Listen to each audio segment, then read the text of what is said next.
जय श्री कृष्ण।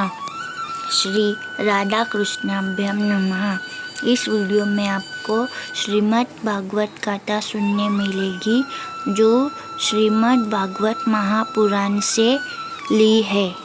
तो चलो शुरू करते हैं। प्रथम स्कंद पहला अध्याय, जिससे इस जगत की सृष्टि, स्थिति और प्रलय होते हैं, क्योंकि वह सभी सद्रूप पदार्थों में अनुगत है और असत पदार्थों से पृथक है।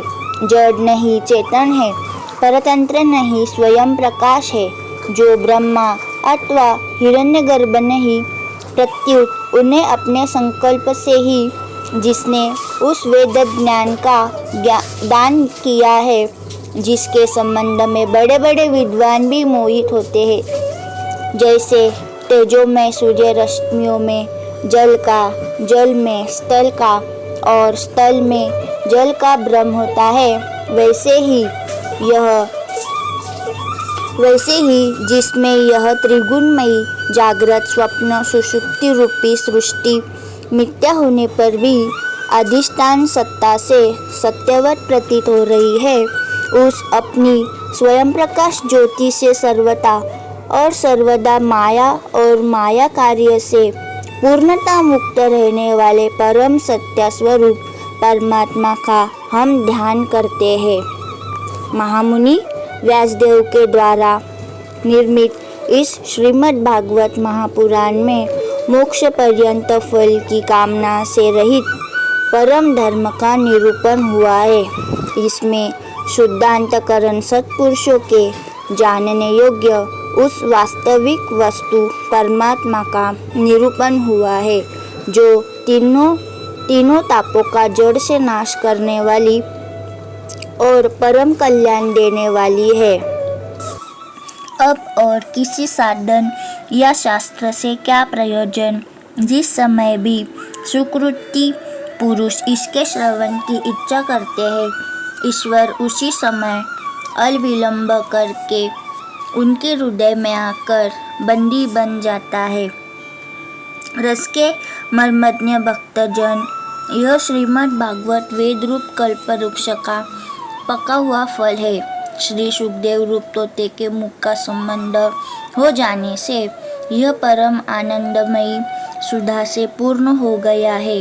इस फल में छिलका, गुठली आदि ताज्य अंश तनिक भी नहीं है। यह मूर्तिमान रस है। जब तक शरीर में चेतना है, तब तक इस दिव्य रस का निरंतर बार बार पान करते रहो। यह पृथ्वी पर ही सुलभ है। कथा प्रारंभ। एक बार भगवान विष्णु एवं देवताओं के परम पुण्यमय क्षेत्र नैमिषारण्य में शौनकादि ऋषियों ने भगवत प्राप्ति की इच्छा से सहस्त्र वर्षों में पूरे होने वाले एक महान यज्ञ का अनुष्ठान किया। एक दिन उन लोगों ने प्रातःकाल अग्निहोत्र आदि नित्य कृत्यों से निवृत्त होकर सूर्य जी का पूजन किया और उन्हें ऊंचे आसन पर बैठाकर बड़े ही आदर से यह प्रश्न किया कि श्री ऋषियों ने कहा, सूत जी, आप निष्पाप है। आपने समस्त इतिहास, पुराण और धर्मशास्त्रों का विधिपूर्वक अध्ययन किया है तथा उनकी भली भांति व्याख्या भी की है। वेदवेत्ताओं में श्रेष्ठ भगवान बाद नारायण एवं भगवान के सगुण निर्गुण रूपों को जानने वाले दूसरे मुनियों ने जो कुछ जाना है, उन्हें जिन विषयों का ज्ञान है, वह सब आप वास्तविक रूप में जानते हैं। आपका हृदय बड़ा ही सरल है और शुद्ध है। इसी से आप उनकी कृपा और अनुग्रह के पात्र हुए हैं। गुरुजन अपने प्रेमी शिष्यों को गुप्त से गुप्त बात भी बता दिया करते हैं। आयुष्मान, आप कृपा करके यह बतलाइए कि सब शास्त्रों, पुराणों और गुरुजनों के उपदेशों में कलयुग के जीवों के परम कल्याण का सहज साधन आपने क्या निश्चय किया है। आप संत समाज के भूषण हैं। इस कलयुग में प्राय लोगों की आयु कम हो गई है। साधन करने में लोगों की रुचि और प्रवृत्ति भी नहीं है। लोग आलसी हो गए हैं। उनका भाग्य तो मंद है ही, समझ भी थोड़ी है। इसके साथ ही वे नाना प्रकार की विघ्न बाधाओं से घिरे हुए भी रहते हैं। शास्त्र भी बहुत से हैं, परंतु उनमें एक निश्चित साधन का नहीं, अनेक प्रकार के कर्मों का वर्णन है। साथ ही वे इतने बड़े हैं कि उनका एक अंश सुनना भी कठिन है। आप परोपकारी है। अपनी बुद्धि से उनका सार निकालकर प्राणियों के परम कल्याण के लिए हम श्रद्धालुओं को सुनाइए, जिससे हमारे अंतःकरण की शुद्धि प्राप्त हो। प्यारे सूत जी, आपका कल्याण हो। आप तो जानते ही हैं कि यदुवंशियों के रक्षक भक्तवत्सल भगवान श्री कृष्ण वसुदेव की धर्मपत्नी देवकी के गर्भ से क्या करने की इच्छा से अवतीर्ण हुए थे। हम उसे सुनना चाहते हैं। आप कृपा करके हमारे लिए उसका वर्णन कीजिए, क्योंकि भगवान का अवतार जीवों के परम कल्याण और उनकी भगवत प्रेममयी समृद्धि के लिए ही होता है। यह जीव जन्म मृत्यु के घोर चक्र में पड़ा हुआ है। इस स्थिति में भी यदि यह कभी भगवान के मंगलमय नाम का उच्चारण कर ले तो उसी क्षण उससे मुक्त हो जाए, क्योंकि स्वयं भय भी भगवान से डरता है। सूत जी, परम विरक्त और परम शांत मुनिजन भगवान के श्री चरणों की शरणों में ही रहते हैं। अतएव उनके स्पर्श मात्र से संसार के जीव तुरंत पवित्र हो जाते हैं। इधर गंगा जी के जल का बहुत दिनों तक सेवन किया जाए तब कहीं पवित्रता प्राप्त होती है। ऐसे पुण्यात्मा भक्त जिनकी लीलाओं का गान करते रहते हैं, उन भगवान का कलिमल हरि पवित्र यश भला आत्मशुद्धि की इच्छा वाला ऐसा कौन मनुष्य होगा जो श्रवण न करे। लीला से ही अवतार धारण करते हैं। वे लीला से ही अवतार धारण करते हैं। नारद आदि महात्माओं ने उनके उदार कर्मों का गान किया है। हम श्रद्धालुओं के प्रति आप उनका वर्णन कीजिए। बुद्धिमान सूत जी, सर्वसमर्थ प्रभु अपनी योग माया से स्वच्छंद लीला करते हैं। आप उन श्री हरि मंगलमयी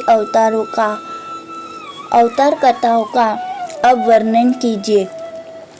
पुण्य कीर्ति भगवान की लीला सुनने से हमें कभी भी तृप्ति नहीं हो सकती, क्योंकि सुज्ञ श्रोताओं का पद पद पर भगवान की लीलाओं में नए नए रस का अनुभव होता है। भगवान श्री कृष्ण अपने को छिपाए हुए थे। लोगों के सामने ऐसी चेष्टा करते थे मानो कोई मनुष्य हो, परंतु बलराम जी के साथ ऐसी लीलाएं भी की है, ऐसे पराक्रम भी प्रकट किया है जो मनुष्य नहीं कर सकते। कलयुग को आया जानकर इस वैष्णव क्षेत्र में हम दीर्घकालीन सत्र का संकल्प करके बैठे हैं। श्री हरि की कथा सुनने के लिए हमें अवकाश प्राप्त है। यह कलयुग अंतःकरण की पवित्रता और शक्ति का नाश करने वाला है। इससे पार पाना कठिन है। जैसे समुद्र से पार जाने वालों को कर्णधार मिल जाए, उसी प्रकार इससे पार पाने की इच्छा रखने वाले हम लोगों से ब्रह्मा ने आपको मिलाया है। धर्म रक्षक ब्राह्मण भक्त योगेश्वर भगवान श्री कृष्ण के अपने धाम में पधार जाने पर धर्म ने अब किसकी शरण ली है, यह बताइए। पहला अध्याय समाप्त।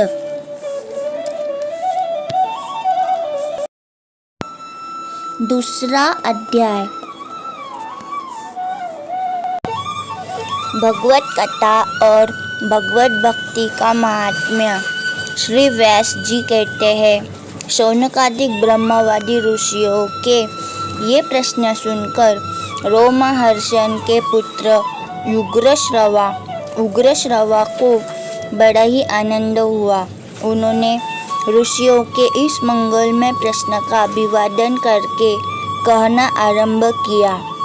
सूत जी ने कहा, जिस समय श्री सुखदेव जी का यज्ञोपवीत संस्कार भी नहीं हुआ था, सूत्रालौकिक वैदिक कर्मों के अनुष्ठान का अवसर भी नहीं आया था, उन्हें अकेले ही संन्यास लेने के उद्देश्य जाते देखकर उनके पिता व्यास जी विरह से कातर होकर पुकारने लगे, बेटा बेटा। उस समय तन्मय होने के कारण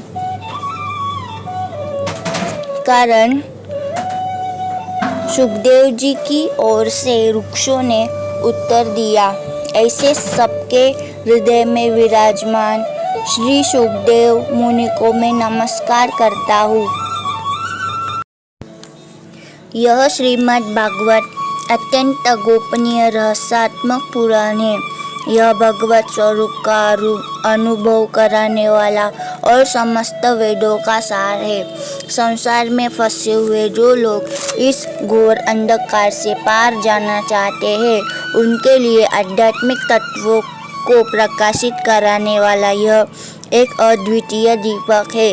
वास्तव में उन्हीं पर करुणा करके बड़े बड़े मुनियों ने आचार्य श्री सुखदेव जी ने इसका वर्णन किया है।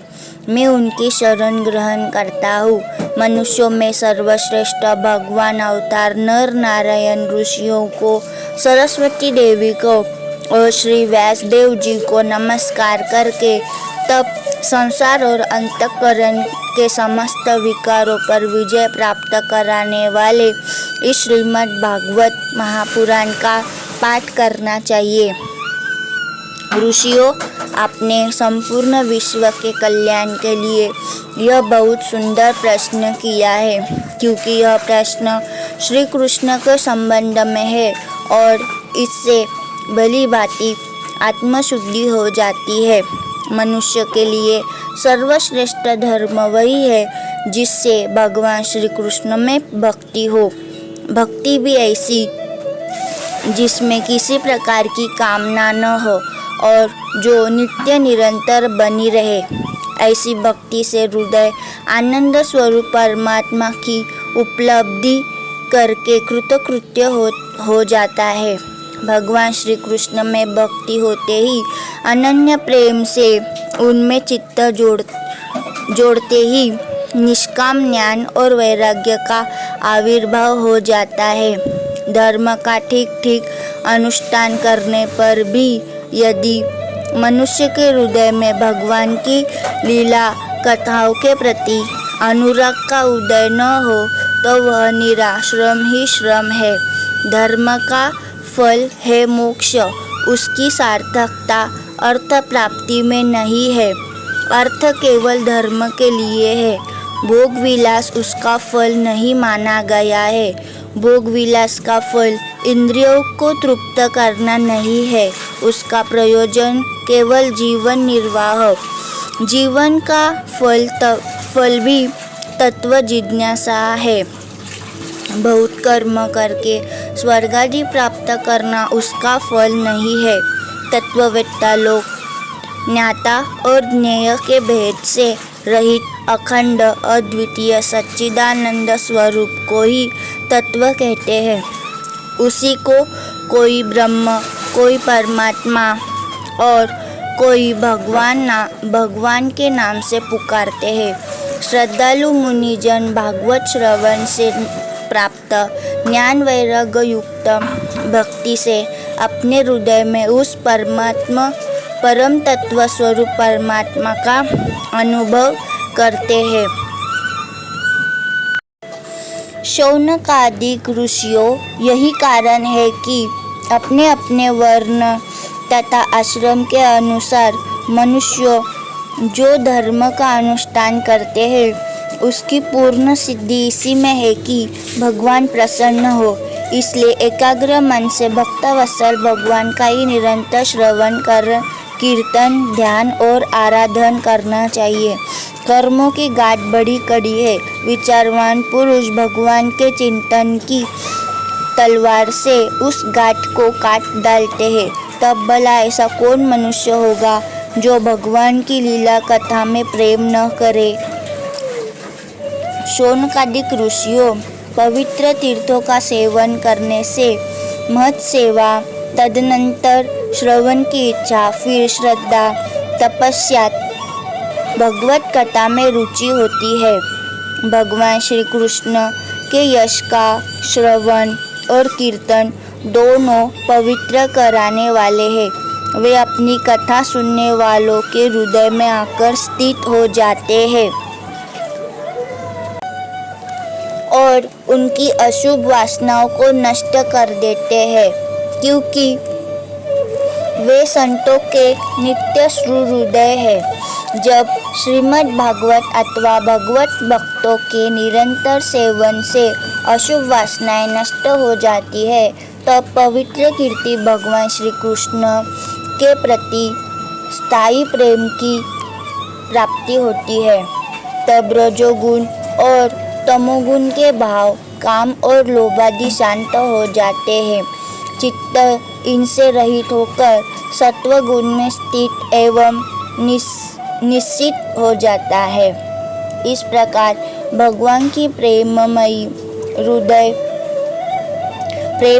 भक्ति से जब संसार की समस्त आसक्तियाँ मिट जाती है, हृदय आनंद से भर जाता है, तब भगवान के तत्व का अनुभव अपने आप हो जाता है।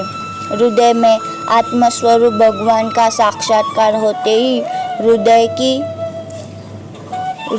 की ग्रंथि टूट जाती है, सारे संदेह मिट जाते हैं और कर्म बंधन क्षीण हो जाता है। इससे बुद्धिमान लोग नित्य निरंतर बड़े आनंद से भगवान श्री कृष्ण के प्रति प्रेम भक्ति करते हैं, जिससे आत्म प्रसाद की प्राप्ति होती है।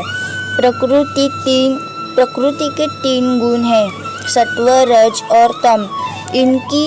इनको स्वीकार करके संसार की स्थिति, उत्पत्ति और प्रलय के लिए एक अद्वितीय परमात्मा ही विष्णु, ब्रह्मा और रुद्र ये 3 नाम ग्रहण करते हैं। फिर भी मनुष्य का परम कल्याण तो सत्वगुण स्वीकार करने वाले श्री हरि से ही होता है। जैसे पृथ्वी के विकार लकड़ी की अपेक्षा धुआं श्रेष्ठ है और उससे भी श्रेष्ठ है अग्नि, क्योंकि वेदोक्त यज्ञ यागादि द्वारा अग्नि सद्गति देने वाला है। वैसे ही तमोगुण से रजोगुण श्रेष्ठ है, रजोगुण से भी सत्वगुण श्रेष्ठ है, क्योंकि वह भगवान का दर्शन कराने वाला है। प्राचीन युग में महात्मा लोग अपने कल्याण के लिए विशुद्ध सत्वमय भगवान विष्णु की आराधना किया करते थे। अब भी जो लोग उनका अनुसरण करते हैं वे उन्हीं के समान कल्याण भाजन होते हैं। जो लोग इस संसार सागर से पार जाना चाहते हैं वे यद्यपि किसी की निंदा तो नहीं करते, न किसी में दोष ही देखते हैं, फिर भी घोर रूप वाले तमोगुनी, रजोगुनी, भैरवादी भूतपतियों की उपासना न करके सत्वगुनी विष्णु भगवान और उनके अंश कला स्वरूपों का ही भजन करते हैं। परंतु जिसका स्वभाव रजोगुनी अथवा तमोगुनी है वे धन, ऐश्वर्य और संतान की कामना से भूत, पितर और प्रजापतियों की उपासना करते हैं, क्योंकि इन लोगों का स्वभाव उन भूतादि से मिलता जुलता होता है। वेदों का तात्पर्य श्री कृष्ण में ही है, यज्ञों के उद्देश्य श्री कृष्ण ही है, योग श्री कृष्ण के लिए ही किए जाते हैं। और समस्त कर्मों की परिसमाप्ति भी श्री कृष्ण में ही है। ज्ञान से ब्रह्म स्वरूप श्री कृष्ण की ही प्राप्ति होती है।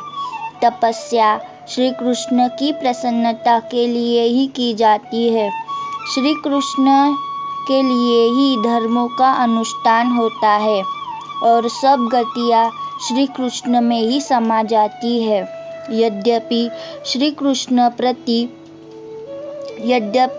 भगवान श्री कृष्ण प्रकृति और उसके गुणों से अतीत है, फिर भी अपनी गुणमयी माया से जो प्रपंच की दृष्टि से है और तत्व की दृष्टि से नहीं है, उन्होंने ही सर्ग आदि में इस संसार की रचना की थी। ये सत्व, रज और तम तीनों गुण उसी माया के विलास है। इनके भीतर रहकर भगवान इनसे युक्त सरीखे मालूम पड़ते हैं। वास्तव में तो वे परिपूर्ण विज्ञानानंद घन है। अग्नि तो वस्तुतः एक ही है, परंतु जब वह अनेक प्रकार की लकड़ियों में प्रकट होती है तब अनेक सी मालूम पड़ती है। वैसे ही सबके आत्मस्वरूप भगवान तो एक ही है, परंतु प्राणियों के अनेकता से अनेक जैसे जान पड़ते हैं। भगवान ही सूक्ष्म भूत, तन्मात्रा, इंद्रिय तथा अंतःकरण आदि गुणों के विकारभूत भावों के द्वारा नाना प्रकार की योनियों का निर्माण करते हैं और उनमें भिन्न भिन्न जीवों के रूप में प्रवेश करके उन योनियों के अनुरूप विषयों का उपभोग कराते हैं। वे ही संपूर्ण लोकों की रचना करते हैं और देवता, पशु, पक्षी, मनुष्य आदि योनियों में लीला अवतार ग्रहण करके सत्व गुण के द्वारा जीवों का पालन पोषण करते हैं। इस प्रकार श्रीमद् भागवत स्कंद 1 अध्याय 2 समाप्त हुआ। जय श्री कृष्ण।